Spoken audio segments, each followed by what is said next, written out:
Բարև ձեզ Factor TV հյուրը քաղաքագետ Միքայել Զոլյանն է, ողջույն, պարոն Զոլյան։ Գյումրի ավականու ընտրությունը արդյոք այն մասին չէ, որ այլևս չի աշխատում, ներկա նախկին այդ ձևաչափը, որը խոստովանենք 21 թվականի ԱԺ ընտրություններում օգտագործեց վարչապետ Փաշինյանի քաղաքական թիմը եւ հաջողության հասավ, Քոչարյանը Սերժ Սարգսյանը նախկինները վերադառնում են ինձ ընտրեք, աշխատեց դա իրականում, չի ստացվում, որ Երևանում, Գյումրիում, Վանաձորում եւ տարբեր այլ թիմերում չի աշխատում եւ կան հիմքեր պնդելու, որ 26-ին կարող է ԿՊ-ն ուղղակի իշխանազրկվել, հա, կա այդպիսի բան։ Կա, համաձայն եմ ձեզ հետ, էլ դա չի աշխատում, դրա փոխարեն աշխատում է ով ուզում է լինի, բայց ոչ Նիկոլը ձևաչափը եւ մարդիկ պատրաստ, տեսեք, հեղափոխություն շերվից սկսեմ, այսինքն ընդդիմությունը իր կարգախոսը ունի, որը սկսել է ավելի մրցունակ լինել։ Դե տեսեք, ընդդիմությունը ես չի ասի ընդդիմությունը, ավելի ճիշտ այստեղ որոշակի դաշինքներ են, հա, այսպես, ուրեմն կա մի դաշինք, դա որտեղ ընդդիմությունը լայն հասկացություն, ով իշխանություն չի, ընդդիմություն է, հա, հիմա ասենք Լևոն Բարսեղյանն էլ է ընդդիմություն, բայց տեսնում ենք, որ ցավոք սրտի չմտավ ավականի, հա, եւ ամենատաբար քիչ ձայն հավաքեց, հա, իսկ այստեղ մենք ունենք դաշինք, այսպես քրեա օլիգարխիկ ուժեր գումարած Ռուսաստան, հա, այսպեսի դաշինք կա, որը տարբեր, այսպես ասած, ճակատներով հարձակում է իրականացնում եւ նրանք նոր մարտավարություն ընտրեցին, նրանք մի քանի, այսպես, շարասյունով են գնում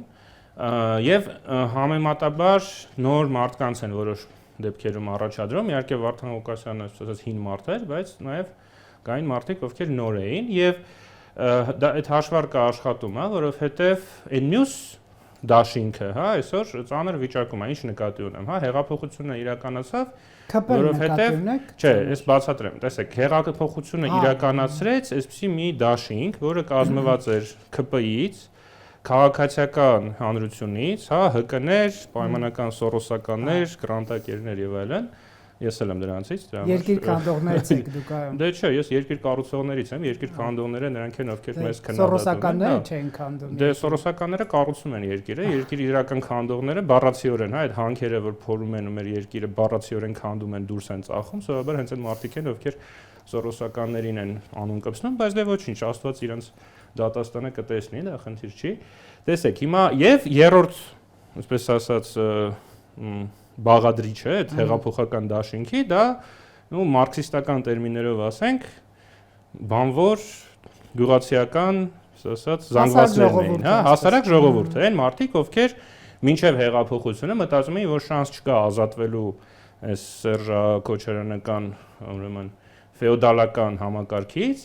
բայց նրանք տեսան, որ ԿՊ-ն եւ քաղաքացիական ակտիվիստները միավորվել են եւ ինչ-որ process են սկսել եւ միացան այդ process-ին։ Հիմա մենք ինչ ունենք, ԿՊ-ն եւ քաղաքացիական հասարակությունը իրար հետ պառակտման մեջ են, իրար քննադատում են, հայհոյում են, իրար հետ չեն կարողանում խոսել, չեն կարողանում իրար հետ լեզու գտնել, իսկ այդ բանվոր գյուղացիական զանգվածները, այսպես ասած աշխատավոր ժողովուրդը հիասթափված է նրանցից եւ կամ տանն է մնում, կամ գնում է քվեարկում է այն մարդկանց, ովքեր իրենց գործատուն են, իրենց, այսպես ասած, հա, ինչ-ինչ ձևերով կախվածության մեջ են պահում, հա, եւ Գյումրիում մենք դա տեսանք, որ մեծ հաշվով տեսեք,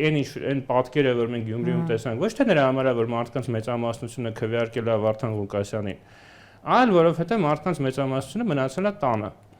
Այն մարդիկ, ովքեր ես ասես նվիրված են ԿՊ-ին, գնացել են ԿՊ-ին են քվեարկել եւ դա փոքր թիվ չի, հա, վերջը 36% են հավաքել, որը արդեն շատերն են դրա մասին խոսում, այդ թվում օրինակ Էդգար Վարդանյանը ձեր եթերում, որ դա խորհրդարանական համակարգի համար լավ արդյունք է։ Բայց եթե մենակ ես, վատ արդյունք է, որովհետեւ փոքրամասնություն ես դա։ Այո, եւ փաստորեն այն մյուս դաշտը, նրանք մի քանի շարասյուններով գնացին, հա, որովհետեւ օրինակ տեսեք, էլի ձեր մոտ են դրա մասին խոսել, որ Մարտոն Գրիգորյանի եւ Գրիգորյանն չէ, ազգանունը Մարտոն Գրիգորյանի եւ Վարդան Ղուկասյանի ճամբարների միջև լուրջ հակասություն կա։ Նրանք չէին կարող, հա, այո, նրանք չէին կարող միավորվել, ասենք, մի կուսակցությամբ հանդես գալ, հա, բայց արդյունքում ոնց որ համ այն կլանի մարդիկ եկան ընտրության, համ այն կլանի մարդիկ եկան ընտրության։ Բայց այստեղ էլ մի հետաքրքիր բան կա, նրանց միացնում է այսպես պայմանական ասած Փաշինյանի դեմ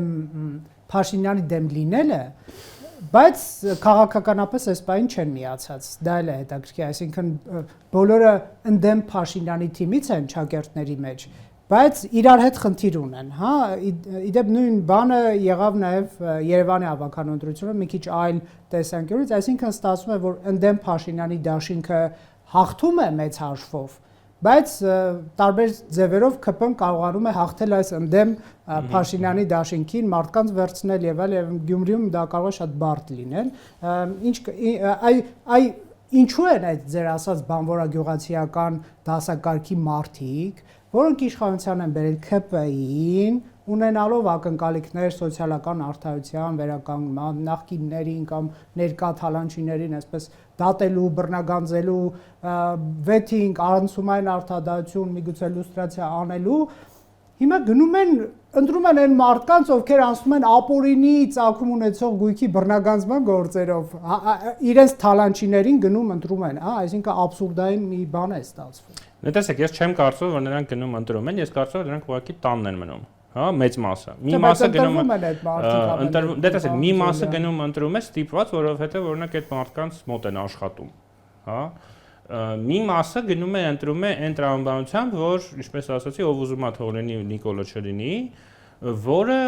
մի քիչ իրացիոնալ տրամաբանություն է ըստ իս, որը ուղղակի զուտ հոգեբանական ինչ-որ հոգնածության արդյունք է, բայց այնուամենայնիվ դա պետք է հաշվի առնել։ Հիմա ինչքան էլ այդ մարդկանց համոզես, որ գիտեք, ձեր ընտրությունը իրացիոնալ է, իրանք միևնույնն է չեն համոզվի։ Սա մի քիչ նման է նախկին ամուսիններին, որ իրար ձայնը չեն կարող լսել, հա, չնայած բարձր, եթե ժամանակին ամուսնացել են, երևի նմանն են իրար ինչ-որ բանով, հա, եւ արժեքային համակարգով եւ բայց բաժանվել են ինչ-որ բայց բաժանվել են, որովհետեւ իրանց մեջ ինչ-որ կոնֆլիկտ ա եղել, այդ կոնֆլիկտը չեն կարողացել լուծել եւ հիմա իրար ուղղակի չեն տանում, հա, էմոցիոնալ առումով իրարից զզվում են։ Եվ այդ զզվելու պատճառով կարող են ինչ-որ իրացիոնալ քայլեր անել։ Եվ երրորդ ավելի մեծ խումբը, կարծում եմ, ինքը չի գնում ընտրությունների, որովհետեւ ինքը հիասթափված է ԿՊ-ից, էլի այդ նույն մոդելով, հա, որ իրար ձայնը չեն կարողանում լսել, բայց նաև չի տեսնում ինչ-որ ուրիշ ուժ, որին ինքը կարող է ձայն տալ։ Եվ քանի որ նրանք ընտրությունների չեն գնում, ապա օրինակ Վարդան Ղուկասյանը, որին ընդամենը 10,000 մարդ էր քվեարկել Գյումրիում, հա, 110,000 ընտրողից, նա կարող է դառնալ քաղաքապետ։ Եվ այստեղ կարծում եմ խնդիրը նա է, որ մենք պետք է այստեղ վերադառնալով այդ սև սպիտակների տրամաբանությանը, մենք պետք է վերջապես հասկանանք, որ մենք ունենք խորհրդարանական համակարգ, իսկ խորհրդարանական համակարգում գործում է մի քիչ այլ տրամաբանություն, քան նախագահականում։ Հա, նախագահականում ի վերջո սև սպիտակ տրամաբանությունը գործում է, որովհետև սկզբից տարբեր տեխնացուներ պայքարում են, հետո տեսնում են նրանցից ով ամենաշատ ձայները հավաքել, դուրս են գալիս երկրորդ փուլ, ու այդտեղ բոլորը ընտրում են չարյաց փոքրագույնը, հա, ով է իրենց համար չարյաց փոքրագույնը, հա, եւ այդպես եղել է մեզ մոտ բազմիցս, ուղղակի ցավոք սրտի ընտրությունների արդյունքները կեղծվել են, հա, ասենք, չգիտեմ, 2008 թվականին Լևոն Տեր-Պետրոսյանին քվեարկողները ամենևին այնպես չի, որ բոլորը Լևոն Տեր-Պետրոսյանով հիացած էին, հա, ավելին ասեմ, որ հավանաբար նրանց մեծ մասը շատ քննադատական վերաբերմունք է ունեցել Լևոն Տեր-Պետրոսյանի հանդեպ 90-ական թվականների նրա սխալների պատճառով, հա, կամ ինչ-ինչ դիրքորոշումների պատճառով, բայց 2008 թվականին նրանք տեսել են, որ Լևոն Տեր-Պետրոսյանը այն մարդն է, որը կարող է ասած, հա, Ռոբերտ Քոչարյանի եւ Սերժ Սարգսյանի դեմ հանդես գալ։ Գնացին իրենք քվեարկեցին, որովհետեւ դա նախագահական ընտրություն էր։ Հիմա մենք ուրիշ տրամաբանության մեջ ենք։ Հիմա մենք ունենք խորհրդարանական համակարգ, իսկ խորհրդարանական համակարգը ուրիշ ձևով աշխատում է։ Կարող է լինել կուսակցություն, որը հավակնում է, ասենք 10-15% ձայներին, ավելին երբեք ինքը չի ստանա, բայց ինքը այդ 10-15% ձայներով կարող է շատ կարևոր դեր խաղալ, նույնիսկ 5% ձայներով, 4%, 5, 6, 7%-ով կարող է շատ կարևոր դեր խաղալ պետության կյանքում։ Եվ մենք առայժմ այդ տրամաբանությամբ մենք չենք գործում, հա, այսինքն շատ մարդիկ, օրինակ քաղաքացիական հանրության մեջ, քաղաքացիական հասարակության մեջ ավելի ճիշտ, շատ մարդիկ կան, ովքեր ամբողջ օրը քննադատում են իշխանություններին ու լավ են անում, որ քննադատում են։ Բայց ես իրանց ասում եմ, ինչի՞ չեք մտնում քաղաքական դաշտ։ Իրանք ասում են տարբեր պատճառներով, բայց դերակատարներ են պետք, այսինքն պետք է նաև քաղաքացիական ներկայացուցիչներ, ովքեր քաղաքականացված չեն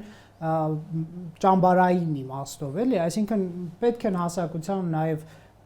դերակատարներ, գործիչներ, պարոն Զոլյան, որոնք կարող են, ասենք, ժողովրդավարական վերահսկողություն իրականացնել, օրինակ, հա, կամ ընտրություններում դիտորդություն կազմակերպել, այսինքն որ ազգը ամբողջությամբ այսպես քաղաքականությամբ զբաղվի, դա էլ մի բան չի, հա։ Համաձայն եմ, բայց այդ դեպքում նրանք չպիտի ամբողջ օրը քննադատեն կառավարությանը, որտեղ տեսեք, մենք ունենք քաղաքացիական հանրության ներկայացուցիչներ,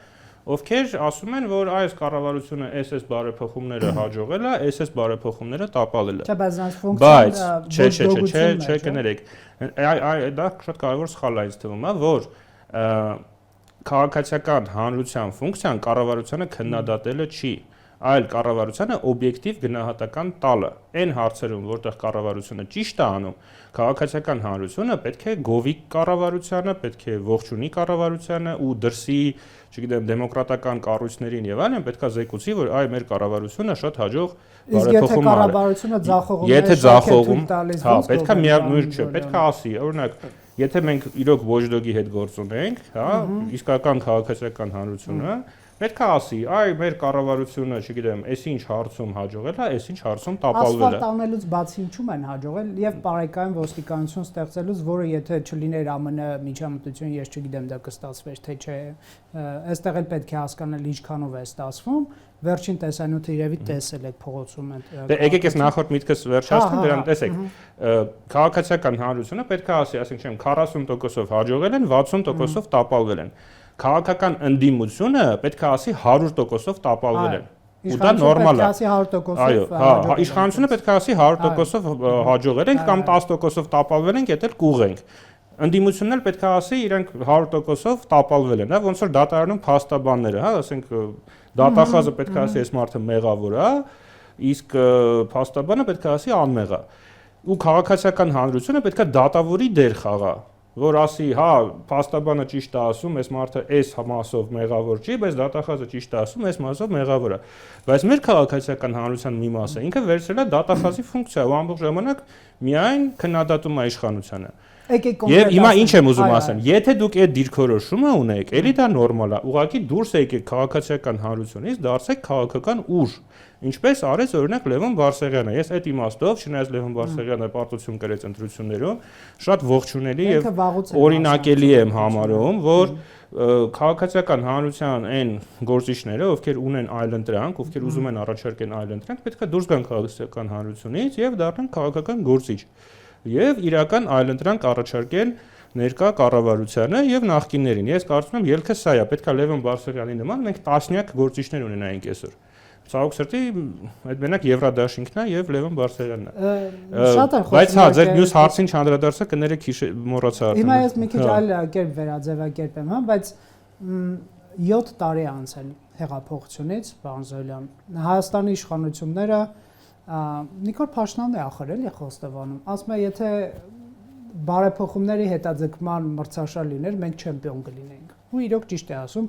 հետաձգում բառն է օգտագործում, միգուցե այդ ձախողում բառը օգտագործի, որովհետև այնինչ արեցին դատական համակարգետ, չգիտես, դա վեթինգ էր, վեթինգ չէր, ովքեր գնացին, ովքեր եկան, ինչ չափորոշիչներով գնացին, ինչ չափորոշիչներով եկան, հա, այսինքն հիմա ես եւ դուք համոզված եմ, որ գնանք դատարան իր դատի տանք, այդ դատավորը արդար է լինելու։ Այ մենք ինստիտուցիոնալ համոզմունք չունենք, հա, որովհետեւ թափանցիկ չի եղել դատավորների նշանակման ընտրման process-ը մեզ համար, մենք չենք տեսել, չենք իմացել։ Սա փոքրիկ բան եմ ասում, կամ ապօրինի ծագում ունեցող գույքի բռնագազման օրենքի կիրառումը։ Լավ, երկար process է, բայց քանի տարի են այդ դատերը շարունակվում։ Ինչու պետք է այն մարդիկ, ովքեր ապօրինի գույք ունեն, իսկ ապօրինի գույքը մենակ տունը չի, էլի, դա նաև փողերն են, հա, որոնք դրվում են քաղաքականության մեջ եւ դառնում են քաղաքական ռեսուրսներ։ Այդ մարդիկ խմբերով քաղաքական, այսպես ասենք, ակտիվություն են դրսևորում, Գյումրիում են համարյա գալիս իշխանության, միգուցե Երևանում, միգուցե վաղը Հայաստանի Հանրապետությունում եւ տեղի ունենում ժողովրդավարության ռևերս։ Գալիս են իշխանության, չեղարկում են այդ օրենքը, չեղարկում են 1000 ու մի բան, որ այդպես էլ չի աշխատել, հա, եւ մենք ունենում ենք 2017 թվական։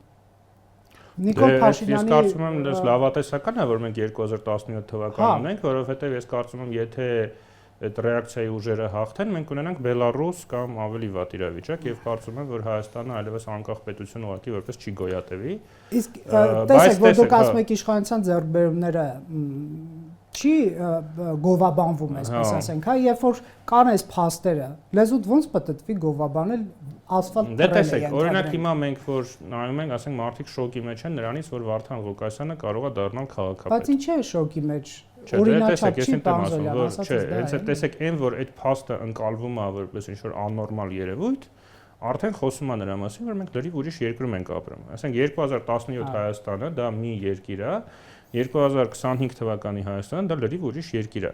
Եվ այդ 2025 թվականի Հայաստանում Վարդան Ղուկասյան քաղաքապետը ինքը որպես ինչ-որ շոկային բան է դիտարկվում։ Մինչդեռ 2017 թվականին Վարդան Ղուկասյան քաղաքապետը դա նորմա էր։ Եվ ընդհակառակը մարդիկ կարող էին զարմանալ, որ վայ ոնց եղավ, ասենք հիմա Վարդան Ղուկասյանը չի քաղաքապետ։ Այնպես որ գիտեք ինչ, պետք է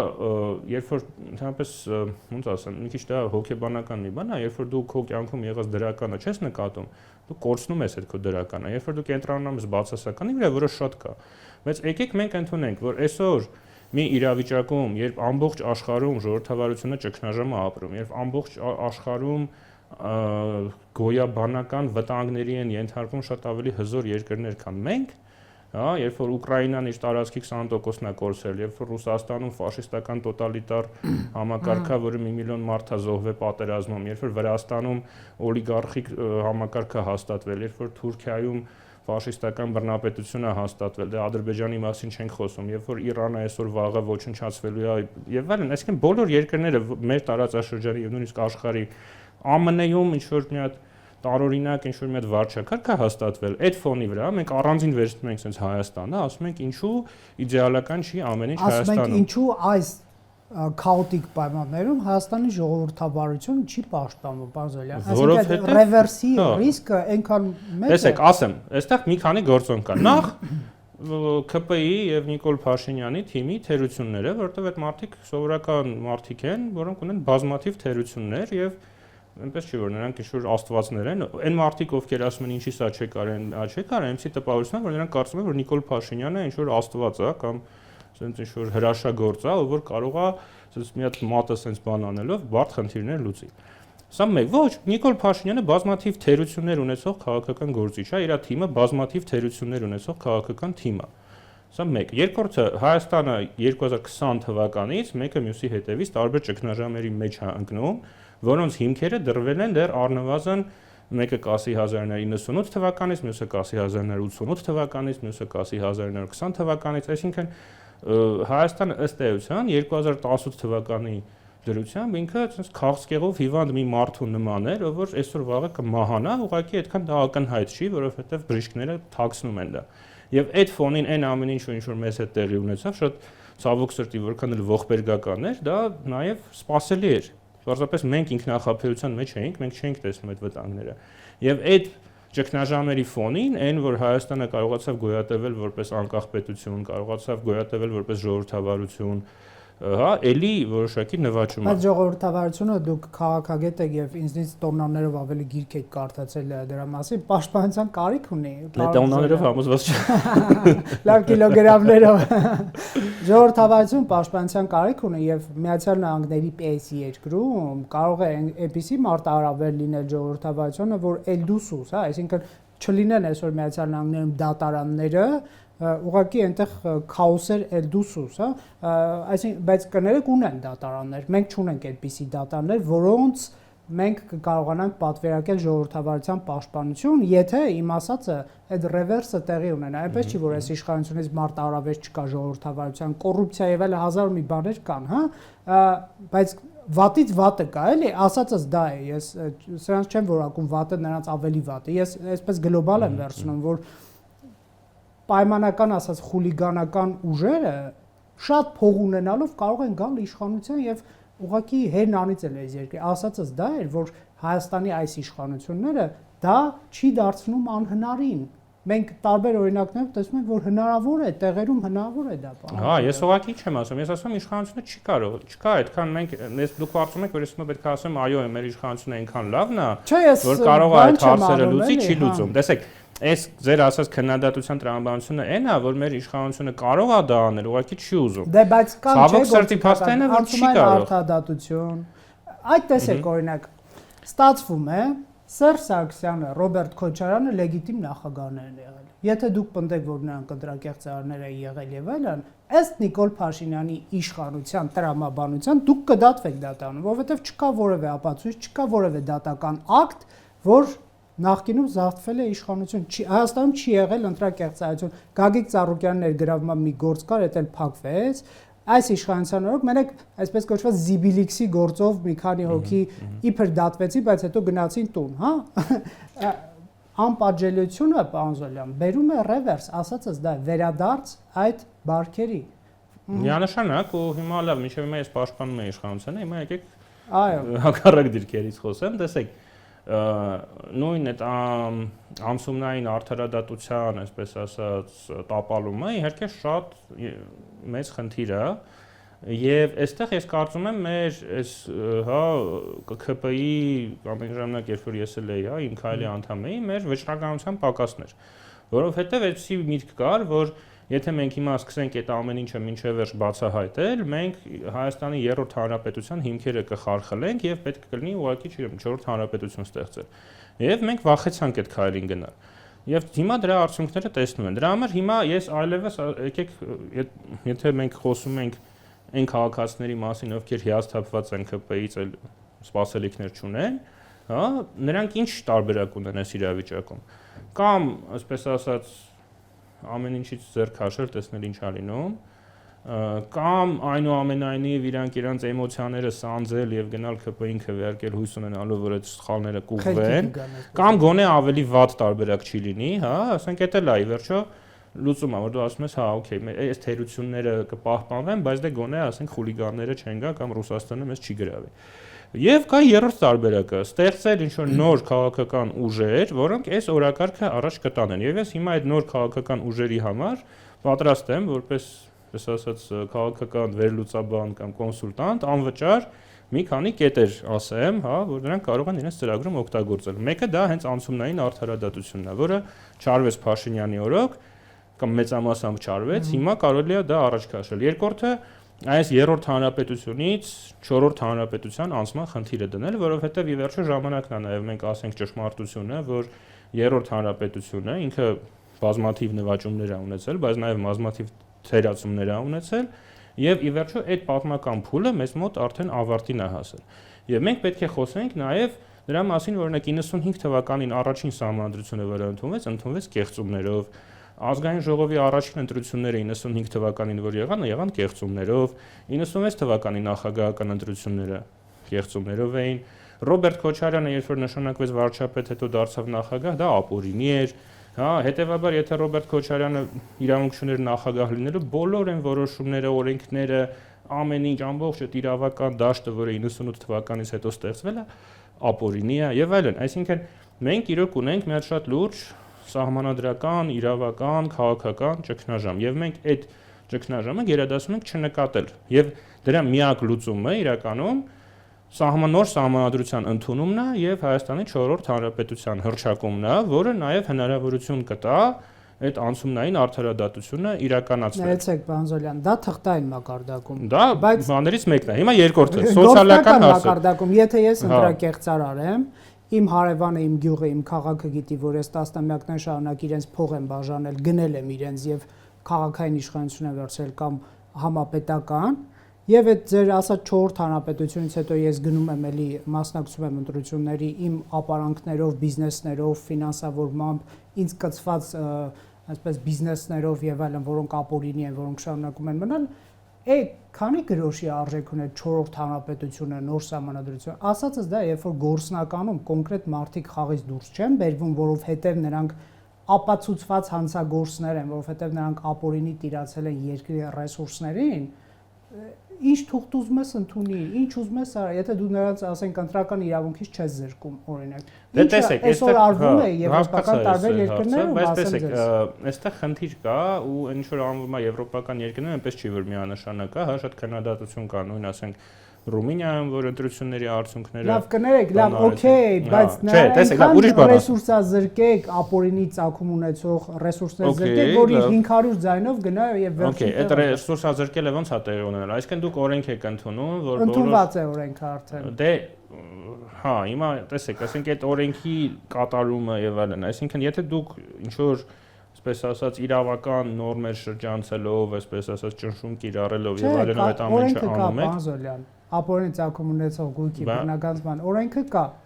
Դե ուրեմն ապացույցներ բավարար չեն կարողանում գտնել։ Ուրեմն այդ ոստիկանությունը լավ չի աշխատում կամ դանդաղ է այդ process-ը տեղի։ Հիմա դուք ուզում եք արագացնել այդ process-ը, ուզում եք ըստ էության ոնց որ ձեր ասածը նշանակում է, որ պետքա, չգիտեմ, Փաշինյանը հեռախոսը վերցնի, զանգի, ասի, ես ինչ մարդուն զրկեք իրենց գույքից։ Չէ, 7 տարի է, չի զանգել երևի եւ դժվար է այս մի տարում։ Չգիտեմ, խնդիրը այստեղ որն է, որ ասենք երբ որ դուք այդ process-ը շատ ակտիվացնում եք, հետո վաղը մյուս օրը այն ներդրողը, որը Հայաստանում կարող է ուզում էր փող ներդնել, ինքը կմտածի արժի թե չէ, որովհետեւ այստեղ ասենք, չգիտեմ, ժամանակին այդ հիշում եք շեյխեր եւ շեյխուհիներ կային, ովքեր Գագիկ Ծառուկյանի մոտ ներդրումներ էին անում։ Հիմա վաղը Գագիկ Ծառուկյանի ունեցվածքը վերցնեն, այդ շեյխերը եւ շեյխուհիները իրանք կմտածեն գուցե պետք չի Հայաստանում ներդրում անել, այլ պետքա ինչ-որ ուրիշ տեղ ներդրում անել։ Չէ, բայց եթե դու ապացուցես, որ ապօրինի ծագում ունեցել։ Դե ես համոզված չեմ, որ միջազգային բիզնեսը այդպես է աշխատում, ու ես համոզված չեմ, որ այդ հեղափոխությունից առաջ Հայաստանում եղած այդ գույքի ոնց որ եթե մեկը ապացուցես, որ ապօրինի ծագում է, հետո 100 հատ ուրիշ գույք ապօրինի դուրս չի գա։ Բայց եթե դա մեր ներքին կարիքներին անհրաժեշտ է, մեր քաղաքական դե գիտեք, ես այստեղ տեսեք, ես այսպես շեյխիները գնան Ադրբեջան, ինչ է։ Ես այստեղ միանշանակ դիրքորոշում չունեմ ու ես շատ ուրախ եմ, որ ինձ չի տրված այս որոշումը, որովհետև ես հասկանում եմ եւ ձեր տեսակետը, բայց ես հասկանում եմ եւ Փաշինյանի տեսակետը, որովհետև Փաշինյանը ասում է, հա լավ, հիմա սրան ունեզրկենք, նրան ունեզրկենք, նրան ունեզրկենք, շեյխերը, շեյխուհիները չեն գա, իսկ ասենք ուրիշ ներդրող մենք չունենք։ Հա, այսինքն այստեղ լինի Փաշինյանը, վաղը լինեմ ես կամ դուք, միևնույնն է, այդ դրան էլ պետք է ուշադրություն դարձնի։ Ուրիշ հարց, որ օրինակ ես հիմա չեմ հասկանում, ինչա կառավարությունը ընկել փոքր ու միջին բիզնեսի հետևից։ Դա էլ արդեն ես որ ասում եմ ապագա ուժերին անվճար խորհուրդներ եմ տալի, մեկ ուրիշ խորհուրդ քննադատեք կառավարությանը ձախ դիրքերից, հա, մասնավորապես փոքր բիզնեսի պաշտպանություն։ Այսօրվա կառավարության քաղաքականությունը ինքը խոշոր բիզնեսի շահերն է պաշտպանում, իսկ խոշոր բիզնեսը այդ հենց այդ ձեր ասած օլիգարխներն են, այսինքն կառավարությանը հաղթում են։ Ովքեր ասենք, չգիտեմ, այսօր կառավարության քաղաքականության շնորհիվ ավելի շատ փող են աշխատում, հետո այդ փողը դնում են, ասենք, պայմանական TV5-ի մեջ, ու այդ TV5-ով կառավարության գլխին են տալիս ու հաղթում են ընտրությունները։ Ու նույնիսկ Երևանի փողոցները, որ տեսնեք, ասենք հիմա Սարյան փողոցով որ քայլում եք, առաջ ամբողջ Սարյան փողոցը, ասենց փոքր ինչ որ ասենք գինետներ, սրճարաններ էին, որ երևում էր, որ ինչ որ մի հատ հետաքրքիր մարդ եկել է իր փոքր բիզնեսն է բացել։ Հիմա դրանք փակվում են, դրա տեղը ցանցային սրճարաններ են առաջանում։ Ցանցային ինչ նշանակում, որ ասենք դրանից շատ կա, նշանակում է, որ ամենայն հավանականությամբ դա կամ ինչ-որ մի հատ օլիգարխի է պատկանում, կամ ինչ-որ ասենք ռուսական մի հատ ընկերության, որ Մոսկվայում ունեն ցանց, հիմա մի հատ Երևանում են բացել։ Դա ինչի մասն է խոսում, որ Հայաստանում փոքր եւ միջին բիզնեսը իր դիրքերը կորցնում է հարկային քաղաքականության պատճառով, չգիտեմ, տնտեսական, ես տնտեսագետ չեմ, հիմա չեմ կարող մանրամասն բացատրեմ, բայց ես գիտեմ, որ Փաշինյանը եւ ՔՊ-ն իրանք հենվում են փոքր եւ միջին բիզնեսի վրա նաեւ, հա, փոքր եւ միջին բիզնեսը իրանք աջակցեց նաեւ փոքր եւ միջին բիզնեսի շնորհիվ, որ տեղի ունեցավ հեղափոխությունը։ Հիմա իրենք ձեռքով այդ փոքր եւ միջին բիզնեսը խախտում են։ Ես մարդկանց հետ խոսում եմ, մեկը ինչ-որ փոքր սրճարան ունի, մեկը թեյատուն ունի, մեկը ասենք բան ունի, տրինաժորնի զալ ունի, բոլորը գանգատվում են։ Բոլ այդ ասենք մեկը փակեց, ասենք այս սրճարանը հիմա Դիլիջանում բացեց, մյուսը ինֆարկտ ստացավ, հիվանդանոց ընկավ, հա, այսինքն այն երրորդը ասենք թեյատուն, ասենք մի հատ ռուս տղա ունեմ ծանոթ, թեյատունա բացե, հիմա ասում է չգիտեմ ինչ անեմ, հա։ Այսինքն այդ ինչ-որ մի հատ ընդհանուր երևույթ է, ես տնտեսագետ չեմ, կրկնում եմ, հա, կարող եմ մի քիչ ոչ պրոֆեսիոնալ հնչի, բայց ես տեսնում եմ ընդհանուր հանրային տրամադրությունները, որ այն մարդիկ, ովքեր առաջ Փաշինյանի sense կողմնակից էին, այդ իմ ասած սրճարանը որ փակվեց, ասենք հեղափոխության երեկոն ես այդ սրճարանում եմ աշխատել, այդ սրճարանի տերերի հետ միասին մենք նշում էինք հեղափոխության հաղթանակը։ Հիմա այդ սրճարանը փակվել է, այդ մարդկանց այն մյուս բիզնեսը փակվել է, ու բնականաբար այդ մարդիկ շատ դժգոհ են։ Ու իրանք չեն գնա իհարկե երբեք Վարդան Ղուկասյանին քվեարկեն, բայց իրանք կարող է չգնան եւ ԿՊ-ին չքվեարկեն։ Ու դրա համար համ ԿՊ-ն պետք է մտածի ինչ է անում։ Համ էլ այն ուժերը, այն մարդիկ, ովքեր նվիրված են Հայաստանի անկախության գաղափարին եւ ժողովրդավարական արժեքներին, նրանք պետք է համախմբվեն եւ նոր քաղաքական ուժեր ստեղծեն, այլընտրանք ստեղծեն։ Շնորհակալ եմ զրույցի համար, Ես եմ շնորհակալ։ Ֆակտոր TV-ում հյուրընկալել ենք Միքայել Զոլյանին։